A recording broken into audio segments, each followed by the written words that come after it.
topics and opinions expressed on the following show are solely those of the hosts and their guests and not those of W4WN Radio, its employees, or affiliates. We make no recommendations or endorsements for radio show programs, services, or products mentioned on air or on our web.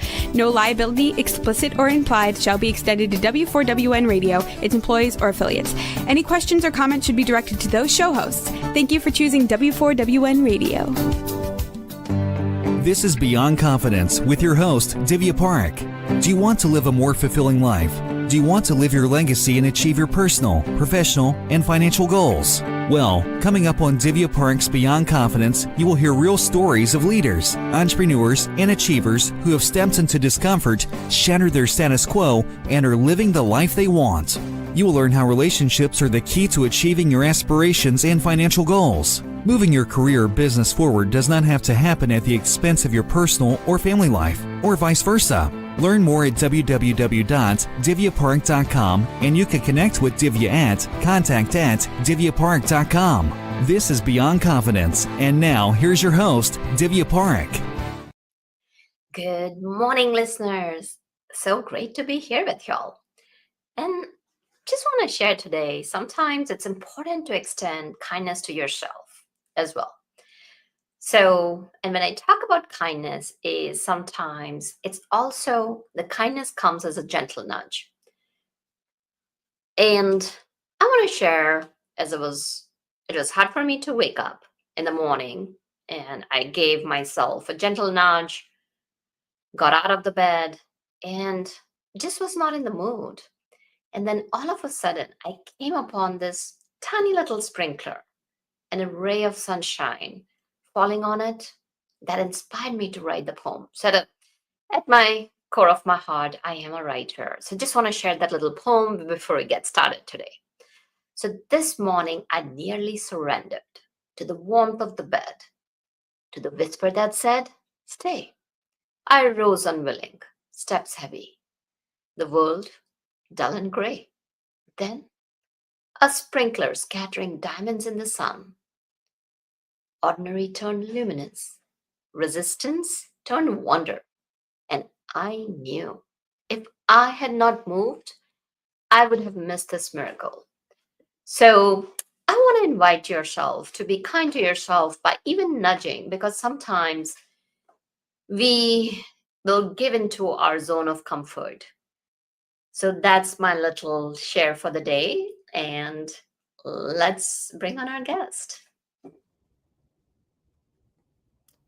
Divya, thank you so much for having me. Oh, I'm sorry, I didn't mean to interrupt you. Oh, no, you're fine. Welcome. Thank you for having me. What a beautiful poem. How am I going to follow that? Oh, it was in the moment, nothing there. And I thought that it was very becoming, since you talk about success. You talk about, achieving those bigger goals by changing the odds. And this experience was just very befitting. So let me ask you, we usually start out from your childhood, youth, or anyone in your life who left a positive mark on you. I appreciate that. Yeah, I'm going to tell a story from my early 20s. When I graduated college, I was very motivated to try to skip as many rungs as I could on the corporate ladder. I wasn't really inspired by the entry-level positions that I was seeing. So I wanted to try to pursue something that had the opportunity to grow as a leader and to try to make a real impact in an organization. So I worked very hard and did some very creative things. I talk about those in the book when I talk about how to improve your odds of getting a promotion or a job that might feel out of reach. And I ultimately became the product development director at a growing health organization. And at that time, this was almost 15 years ago, I was managing people who were twice my age, had more credentials, more experience, more education than I did. And it was great to get the job, but there was a lot of pressure. And there were a lot of people who were really questioning whether or not I could do this well. And I knew that if I made a big mistake, there was going to be a risk that I wasn't going to be able to hang on to this job for very long. And I did make a big mistake. I made a mistake pretty quickly, actually. I misunderstood a relationship that we had with a contractor, a graphic designer. I thought this person was being paid by the project, and it turned out they were being paid by the hour. I'd either been told incorrect information or I'd misunderstood or misremembered it. And so we had made some decisions in the work that we gave this person that had an enormous impact on our bill. Things that we could have done internally, we sent off thinking that it was all paid for, and it wasn't. And so again, this is about 15 years ago. And one day I came to work, opened my inbox, and I found an unexpected invoice for $6,000 that was not in the budget. And it was the Mm. result of this misunderstanding in the relationship we had with this contractor. And at first I thought, he's mistaken, that's not our agreement. Then finally I was able to find the original agreement from my predecessor, and I saw that the contractor was correct. He had billed us appropriately, and we really did owe him $6,000. And this was that big mistake that I'd been dreading making, that I thought had the potential to derail this exciting position before it really even got going. And so I Mm. had to face the music, and I walked through the halls to the CFO's office. I reported directly to the CFO, and Mhm. I knocked on the door. He was sitting there on the computer. He turned around. He said, "What's going on?"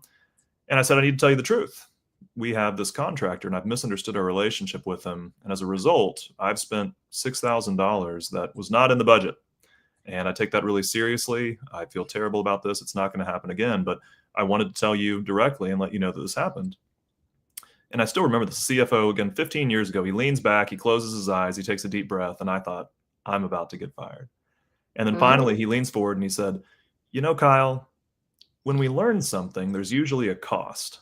And in some contexts, we call that cost tuition.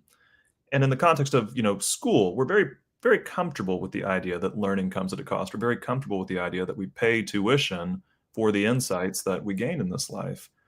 And he said, I think a lot of us forget that when we move into our professional lives. And you've recently made that transition from school into your professional life.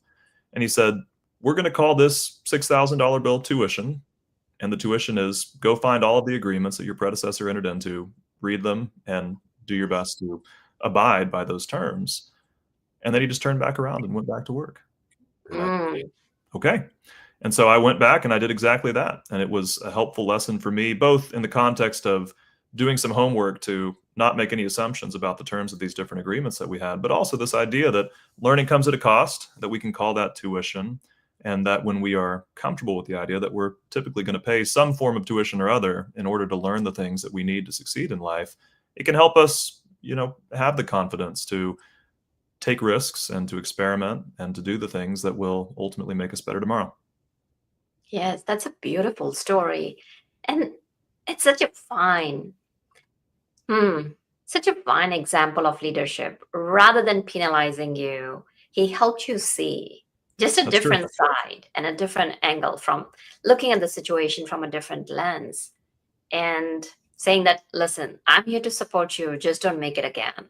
And he also gave you the path to that. So I love that story. Thank you for sharing it. So, share with us, some of the things you mentioned that you did not want to climb many rungs while you reached to the top of the ladder. So, any other stories like, where did your life journey take you after that, and any nuggets as you grew in your career? Sure. In the context of that organization, I ultimately did very well for several years and was able to have a great impact and got excellent reviews. I ended up being a part of a layoff, and so that derailed my life a little bit. I accepted another leadership position. I was laid off again. That derailed my life a little bit. And at that point, I was tired of telling my wife that I'd lost my income so unexpectedly. So I Mm. decided to start consulting. I wanted a more Mhm. diversified income. I wanted to have several clients so that I could never be in that position again. So I used the skills that I got from those two leadership positions. I started consulting, and I was working with a long list of clients. These were all people who had big goals. And since I was Mhm. just starting out at that time, many years ago, a lot of them were people who other consultants had passed on. These weren't necessarily the people who were the most likely to succeed. And I knew that my job, if I was going to find success in this field of consulting, was I was going to have to ultimately do everything in my power to optimize these people's odds of success, to do whatever I could to help them achieve the things that they wanted to achieve. Some people kind of base their careers around the idea of, well, I did what I was hired to do. I did what I was paid for. I did my part. And I always recognized that if my clients weren't successful, even though they might have positive feelings toward me, if the projects failed, they weren't going to be able to pay me. They weren't going to be able to continue hiring me. These people and their organizations had to be successful for me to be employed long term as a contractor with these different companies. So a lot of times I went well outside, the scope of my job and trying to understand what would it really take for these people to find success. And through that, I developed a tool, which is the foundation of my new book. It's called a success diagram. And a success diagram is where you map out everything that has to go right for you or for your client to get the outcome that they want. And then next to everything that has to go right, you brainstorm the potential bad outcomes. What are the things that could happen instead of what we need to happen? And you have an opportunity, if you want to layer some very simple math on top of that you can do on your cell phone calculator and get a real sense of your odds of success currently. And then in the book, I take people through a 5-step framework for improving their odds. And when they're done, they can do the math again, see how it's improved, and make more informed decisions about what goals to pursue and make smarter decisions in the context of those individual goals. Yeah, no, absolutely. So it sounds like definitely creating that certainty in the uncertainty of situation and things. So if our listeners were as they're listening to our conversation, I'm definitely sure they're curious, like, what are those 5 steps? Sure. Well, when I teach people, some of those steps are contextualized in the book, but the general principle is first you need to create a success diagram. And a success diagram, the building blocks of that are what I call critical points. Critical points are everything that has to go right in order for you to get what you want. So if you're comfortable with it, can I share an analogy of that? Oh, please, definitely. And also kind of, I'm sure, the next question is going to be that how do we know, which are the right things or which are the things that have to go right?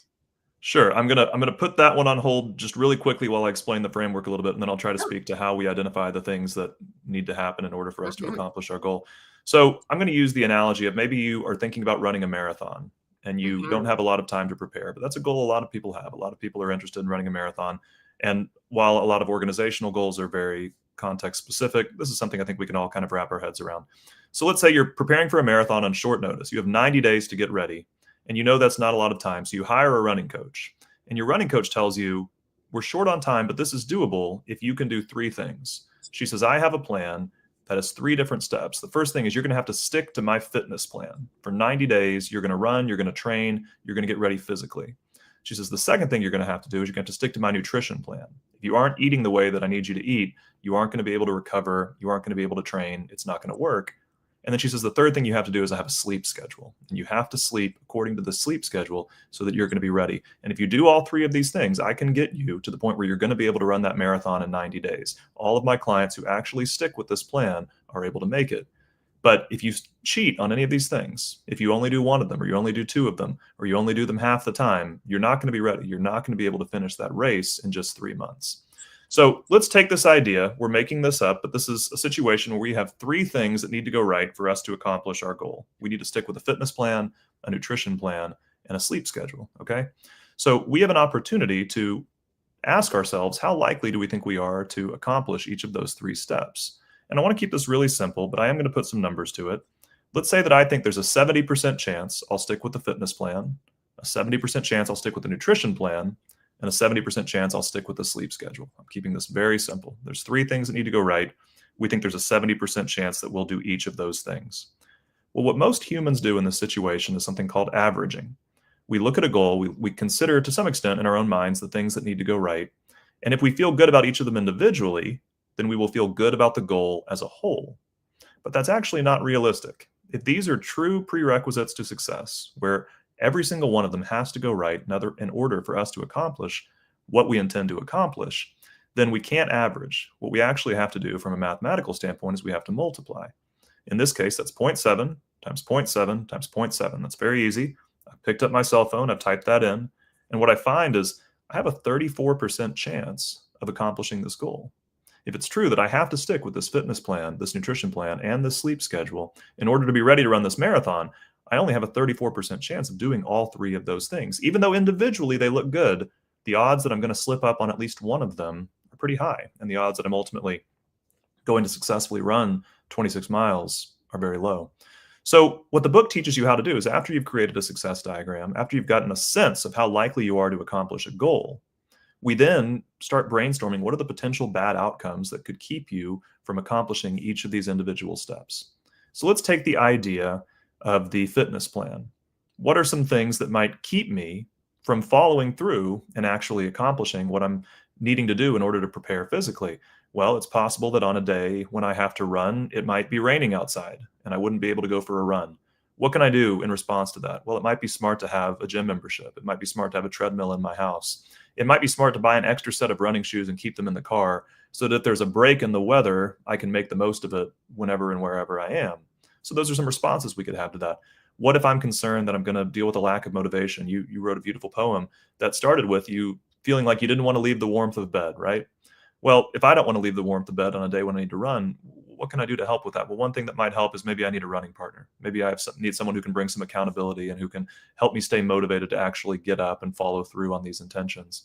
What's the third thing that could derail me? It's possible that I could be derailed, and again, I'm making these up as we go, but maybe by some kind of injury. So a good stretching routine, something that could prevent things like shin splints, might be really smart. So what we're doing is we're trying to identify what are the bad outcomes that could keep us from doing this. And what most humans do in this situation is rather than thinking about what could go wrong, we try to double down on this desire to succeed. We try to use desire as this antidote to uncertainty. If somebody said, why are you so confident that you're going to be able to run this marathon? They might say, well, I just really want it. I'm really committed to this. I'm really focused. But at the end of the day, none of those things measurably improve your odds of success. Being really confident or being really focused isn't going to prevent the rain from coming tomorrow. Being really committed to running a marathon isn't going to prevent a shin splint. The things that could actually prevent that are what I call these hacks, these ways to try to take the risk out of a potential bad outcome. I had a friend who read the book recently. He said, you've created a plan for systematically de-risking your goals. And I think that there's a lot of truth in that. So what I teach people how to do is after they've identified their critical points, after they've layered some math on it potentially, and after they have identified the bad outcomes that could get in their way, we look at ways to make those less likely. And so I just want to demonstrate the impact of that. I talked about how in the previous example, we had about a 34% chance of successfully being ready on race day based on what this running coach has told us.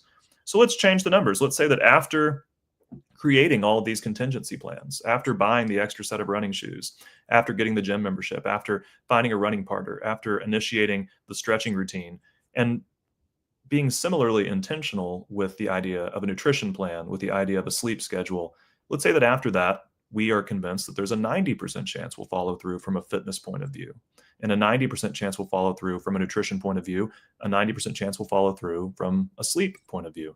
Well, if we multiply that out, we find that we now have a 73% chance of ultimately being ready on race day. So we went from a 34% chance of success to a 73% chance of success. And we did that by diagramming what had to go right, being honest with ourselves about what could potentially go wrong, and using our creativity to, as my friend says, systematically de-risk this goal. And in doing so, we took something that was a predicted failure and we turned it into a predicted success. Does a 73% chance guarantee that you're going to follow through on all of these things? It doesn't guarantee it, but we've dramatically changed our odds. Over the course of a single goal, that can change your outcome. Over the course of many goals, that can change your career. And over the course of a lifetime of goals, that can change your legacy. Oh, that was beautiful. Because what I'm hearing, Kyle, is that, okay, here's what you want. Here's the outcomes. Like, you talked about like in marathon in 90 days, you have your outcomes, and then what obstacles can get in the way. And now you have these obstacles, the potentials that could go wrong, that could happen, and you've got a plan into place. And that is such a beautiful way to have that, because now you're removing the uncertainty. And when you remove the uncertainty, it takes the fear out of the equation. And most of the times, the demotivation comes through having that fear of uncertainty, like, oh, what will happen if this goes wrong? And that anticipation. So you're making that anticipation more tangible. So great insights. Now we have kind of parsed out what does it look like. And of course, the book will go into details. I'm sure, our listeners and audience will be looking to get your book. Is the next question that comes to mind is, all right, I've got all of these things in place. Now, how do I know which are the right things that I need to do to achieve my goal? That's absolutely right. I'm glad that you remembered that question. I was going to bring us back there. I promised I would do my best. Obviously, I can't tell you the exact steps for every goal that you might want to pursue. If you're trying to earn a pilot's license, the steps to accomplishing that are going to be very different than if you're trying to grow tomatoes in your backyard.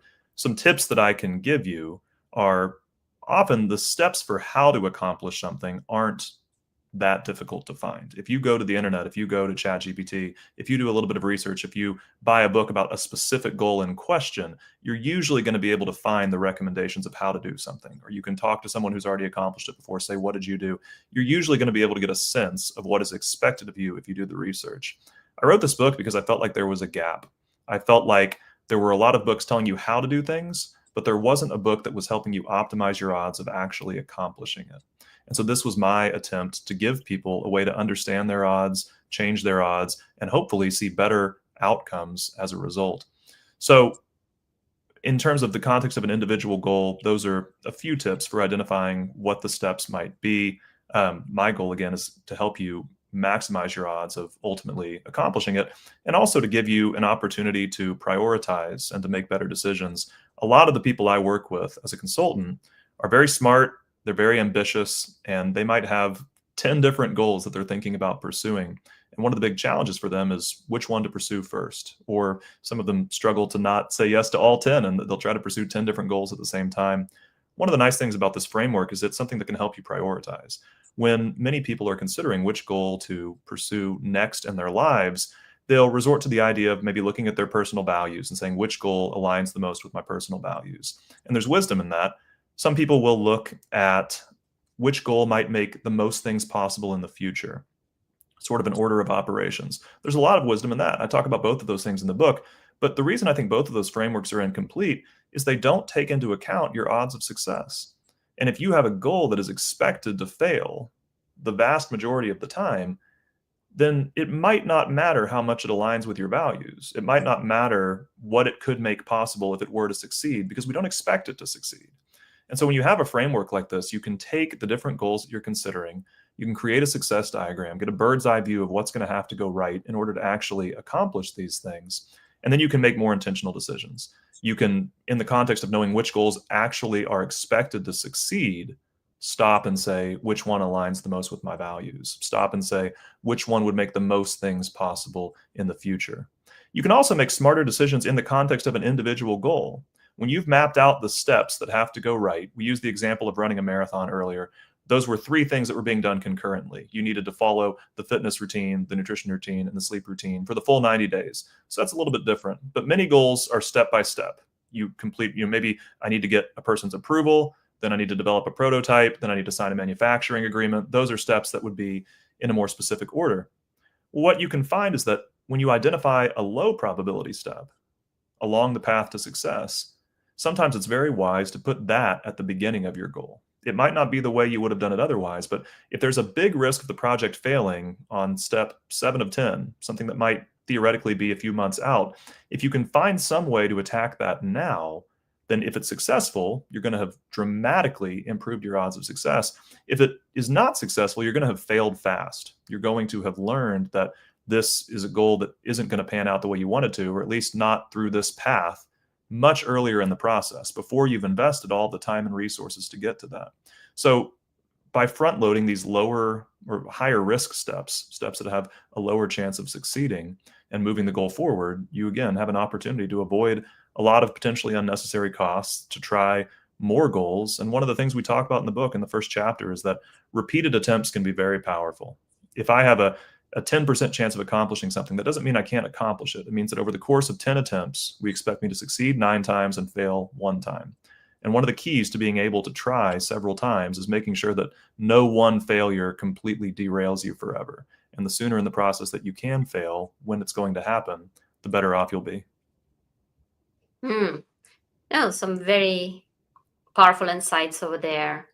And something that you mentioned about that it's not about giving up. It's about learning from those failures and creating those breeding grounds for future opportunities. So many times what happens is that we have the outcomes you have talked about, the steps that could derail it.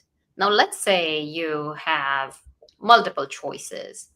How can you expose using your method, what the potential futures could be?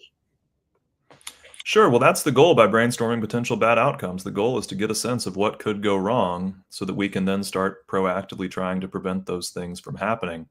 But I think that you made a really important point when it comes to the idea that what if something fails? How do we learn from it?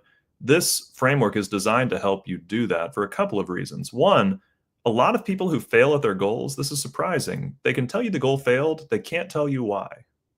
And one of the reasons I think they can't tell you why is they never stop to actually consider the potential bad outcomes that could derail their chances of ultimately succeeding. And so they get to the end of something and they know that they didn't get the promotion, but they never stop to try to understand why did not get the promotion. They never stop to try to understand why did the business not succeed. And so this is something that can be incredibly helpful when you're trying to look back and trying to find those insights for two reasons. One, it can give you real insight into why the goal failed. You now have a map that you can turn to try to pinpoint the exact moment where something went wrong. And that will tell you that that's an area where maybe you're lacking the resources to be successful. So if you're going to need that same person's approval for a different goal and you weren't able to get it this time, we should be very mindful of that as we consider future goals that might require that person's approval. It's also going to tell you, or rather remind you, of the things that did go well. It's going to show you the steps that you did accomplish. It's going to show you the steps that you took to minimize the risk with each one of those steps by attacking those potential bad outcomes.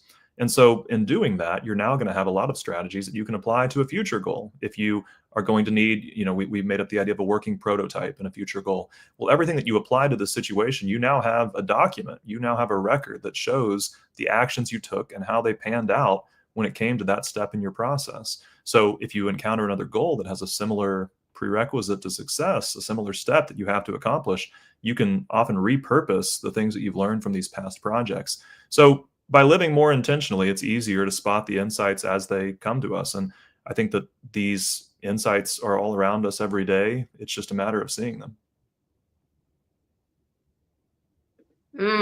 You said that it's a matter of seeing them. And that's the piece. That so many times what happens is that people don't have the awareness. People are so caught up in the loop and then they're stuck and like going through that spiral. What are some of the ways to bring people out of that? Tell me more about the spiral specifically. To bring them out of what spiral? So for example, let's say, somebody has failed a couple of times. Sure. And they know that the odds are there, but brain has its own way, mind has its own way of derailing people. When they're getting stuck into the negative spiral, those Sure. negative thoughts and negative emotions are there. And sometimes numbers may not mean as much during that time. So what could they do to move out of it? Yeah, it's a great question. Well, the beauty of this framework is it gives you a proactive way to respond to those type of fears. And it all starts with asking the question, why? If you're telling me, I'm nervous this goal is going to fail, my response is going to be, why? And then if you tell me, well, I'm worried that I'm not going to be able to get this person's approval, I'm going to say, why? And if you say, well, I'm just worried they're going to be in a bad mood, and I'm going to say, why? Well, sometimes they show up in a bad mood on days when, the weather isn't nice outside. Then I'd say, okay, great. Now we've gotten somewhere. So if we wake up and the weather's bad, what are we going to do to try to change this person's mood before the conversation? Maybe we don't want to have a meeting with them first thing in the morning. Maybe we need some time for them to settle in. Maybe we want to send in a colleague to try to have a friendly conversation with them, improve their mood before we go in there and ask for this. Maybe we want to try to reschedule the meeting. Maybe if I'm going to try to get someone's approval on a day when I think they're likely to be in a bad mood, maybe I'll send them a note and say, hey, book today. Can we move this to tomorrow on a day when the weather's better? And this kind of silly analogy that we're making up. But the goal in all of this is that as we deal with the fears of things that could go wrong, a lot of people a lot of people criticize us for that. And we say, hey, be positive, focus on the positive, don't think so negatively. And I disagree with that. I think that these are real threats to our success. And I think that there's incredible value in trying to understand where the risk lies and trying to take away as much of that risk as we can.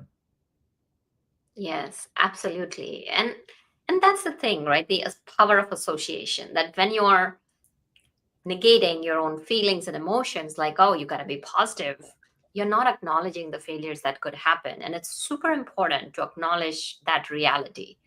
So what I'm hearing and understanding, Kyle, over here is that what you're doing is you're taking the goals and bringing a dash of reality, a dash of planning, and a dash of hacks that can preempt what could go wrong. That's exactly the goal. The goal is to preempt what would go wrong. Some people, we use the phrase, we'll cross that bridge when we come to it. But in many situations, you aren't going to be able to fix something once it's past a certain point, whereas you could quite likely prevent it entirely. Once that person tells you no, for example, the person whose approval you need, you might not really have a path toward getting them to reconsider that. But if you can get the yes the first time, then that's certainly something that's worth being intentional about. So we joke that an ounce of prevention is worth a pound of cure. I think that focusing on your odds of success is one of the most reliable ways to get more of what you want in life. There are a lot of books that will teach you how to optimize some aspect of your life in general, how to become more emotionally intelligent, how to improve your habits, how to create a great morning routine. Each of those things can be individually valuable, but none of them are positioned to help us transform our odds in the context of a specific goal. To do that, we have to understand what's going to need to go right, what could go wrong, and what can I do to minimize the risk of those bad outcomes. If we start consistently doing that every time, we can truly change the outcomes that we're seeing each and every day. And you don't have to use numbers. The book is called Success is a Numbers Game, but this is a story-driven framework. I just told you a story about running a marathon, and there weren't a lot of numbers in that. Even if we had taken the numbers out, we still could have experienced the power of it, identifying what was going to have to go right, brainstorming what could go wrong, and doing everything we could to take the risk out of those bad outcomes. We wouldn't necessarily have a prediction of how likely we were to succeed, but we could be confident that we did improve our odds of success. And you asked earlier, how do we identify the steps on the path to our goal? Well, there are going to be some goals where you may not have the full picture up front, and that's okay. What you can do is you work on the steps that you do know about. It may just be one step at a time. I know what the next thing that I need to do is. Great. We need to identify the risk, and we need to do what we can to take it out of that. And if we're successful at that step and we move to the next one, we're going to do the same thing again, one step at a time, until we ultimately end up where we're hoping to end up. Yeah, no, that's definitely powerful. It's almost like driving your car in a fog. You cannot see it. You have your headlights, and it's knowing that, okay, I'm able to see the 10 feet. Then I'm going to see the next 10 feet. And one thing I do want to come back on is when you talked about getting the approval of someone or having that opportunity to get the buy-in from your stakeholders. So it's important to build the relationships that if you know where you're going, you gotta collect some of these buy-ins. You gotta have influence on these people. So as you're thinking it through, you can even kind of go and do a deeper dive that, okay, what's in it for them? What's in it for you? And looking at it from, different lenses of like the personal lens and organizational lens and the relational lens. When you do that, that relationship will take you long ways. And going back to what you said is like, it's again, what could go wrong? So if you are anticipating that, then even the human factor is captured in that. That's absolutely right. In the book, I sometimes call that passive probability hacking. If I know what's going to have to go right in the future for me to accomplish a goal that I'm actively pursuing, or maybe a goal that I'm just thinking about, I can start living my life today looking for ways to change my odds of success. So if there's a potential goal that I'm considering that's going to involve a certain person's approval, I can start investing in that relationship now in preparation for the possibility that someday I'll need it, whether on a goal that I'm actively pursuing or one that I'm just considering. So when you have a sense of what you want to accomplish in life and of what it's going to actually take, you can start collecting assets and advantages kind of in the same way that, you might go on an Easter egg hunt. You pick up the egg, you put it in your basket, and then you'll open up the eggs later. I find that accomplishing our goals can be a lot like that when we have a map of where we're headed. And that's what a success diagram is intended to be. It's been very helpful for my clients. It allowed me to empower them to accomplish things that nobody thought they were going to accomplish. And that's what changed my consulting career, was people succeeding who no one really expected to succeed. And they said, what's their secret advantage? How are they doing this? Well, I was doing everything I could to take the risk out of their goals. And that led to some exciting opportunities writing for Harvard Business Review and Forbes and Psychology Today and the Boston Globe, a host of other places. And ultimately, I was really fortunate to get the opportunity to write this book. Congratulations, Kyle, on your success. And you're absolutely right. You're using this great framework that allows people to have the clarity as to where they're going and allowing them to focus on the efforts that need to happen. And as a result of that, that creates momentum towards the goal. So thank you for joining us. Any last thoughts you'd like to share with our audience? Well, first and foremost, I want to say thank you so much for having me. I'm honored to be here. This has been a lot of fun. What I would encourage people to consider is that every goal that you're pursuing has two hidden numbers attached to it. There's a probability of success and a probability of failure.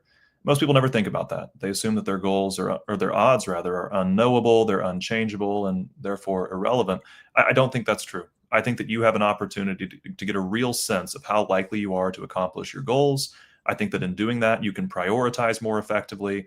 I think that perhaps even more importantly, you have an opportunity to change your odds. That's the subtitle to my book, Achieve Bigger Goals by Changing the Odds. Don't settle for the odds you're dealt. A lot of people, they think the game is rigged. They think that it's so unfair that so many of the things they're trying to accomplish don't go the way that they want. And one of the challenging conversations I often have to have with clients is looking back at some of these goals and saying, I wouldn't have expected that to succeed based on what I'm looking at in the success diagram. A lot of times people haven't truly considered what has to go right. They haven't truly considered the risks of what could go wrong. They haven't done the math and broken this kind of trap of averaging in their heads instead of realizing that if you need all of these things to go right, you can't average, you have to multiply. So I would encourage you to be very intentional about this. I know that it's tempting to just want to resort to willpower, to want to resort to desire, to want to resort to just the idea that I'm very committed to this goal. I would just say again, that is not an antidote to uncertainty. That is not a solution to the challenges or the risks that you're going to face. Being proactive, being intentional is, and it's so much easier to be proactive and intentional and effective if you have a diagram showing you what to look at. Absolutely. Some great points there, Kyle. And thank you for joining us. Some very powerful nuggets there. And wonderful audience. I'm sure that you're going to head over to Amazon, check out Kyle's website. And if you want to share your website very quickly and share with us, where can we find the books and how can people connect with you? Sure. Success is a Numbers Game is the title of the book. I'm Kyle Austin Young. You can find that on Amazon. You can find it in Barnes & Noble. You can buy it directly on the Penguin Random House website. Would very much appreciate that, and I'm confident that it'll have a big impact on your life. If you want to connect with me directly, I was sharing my website URL for a while, and then I was on a show where I heard another guest say, connect with me on LinkedIn, and I thought that was really charming and accessible. So you can find me on LinkedIn. I'm Kyle Austin Young. I have websites and contact forms and all of those things, but it would be a lot more fun to just have a conversation with you. So look me up, send me a message. It'd be an honor to connect. Well, thank you for joining us, and keep making the difference, because it's important to make an impact in our lives today. We are surrounded by so many things that can be negative and that can be just pulling the people's morale down. So keep making a difference, keep making an impact, and wonderful audience, reach out to us. Let us know how we can support you in your journey and help you live the life that you deserve. And thank you, Juan, for making this show possible. Be well and take care. Until next time. Thank you for being part of Beyond Confidence with your host, Divya Parekh. We hope you have learned more about how to start living the life you want. Each week on Beyond Confidence, you hear stories of real people who have experienced growth by overcoming their fears and building meaningful relationships. During Beyond Confidence, Divya Parekh shares what happened to her when she stepped out of her comfort zone to work directly with people across the globe. She not only coaches people how to form heart connections, but also transform relationships to mutually beneficial partnerships as they strive to live the life they want. If you are ready to live the life you want and leverage your strengths, learn more at www.divyaparekh.com. And you can connect with Divya at contact@divyaparekh.com. We look forward to you joining us next week.